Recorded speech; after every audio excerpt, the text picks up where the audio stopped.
بسم الله الرحمن الرحیم. ملګرو څنګه چل خیر؟ مینې ولاګ را سره وګوره. بس ملګرو اراده وکړه ویزو چې چکر لا بس روان شو د سواړی په طرفو.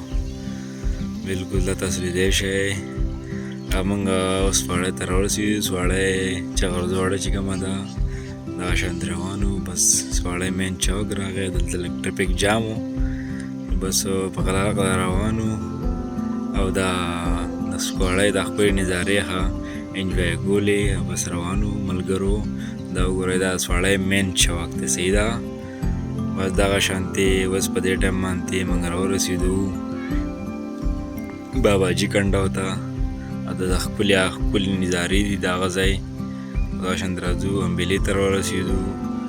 د امبیلې هسټري او تاسو ته معلومه ده، دلته د باکو خان چې کومه مجسمه ده بالکل، او دلته د وړو ریسرچ شوی و.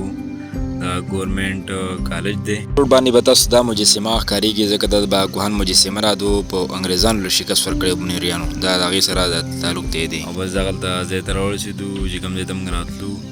ماسپښین لمانځه ټایم مونځ هغه ورته وکړو او بیا چې کوم باچا راغلی و د هغه سره پکې میلاو شو. دا باچا سعودي نه راغلی و، د خوال رالو بس د سره میلاو شو. دغه سلام روټۍ چې هغه وکړو او واپس روان شو. او دا چې کوم مجسمه ده دا انتهایی د تاریخ لري.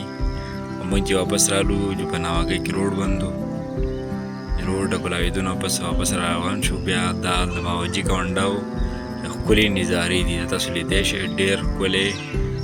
د هغه ځای کوم لوکیشن چې کوم دی، کوم موسم او کومه ښکلې ګیر چاپېره د قدرت چې کومه ښکلا ده د باباجي کنډو کې، دغه بالکل زمونږ تاسو په نظر راځي. بس تاسو بالکل لیدی شئ.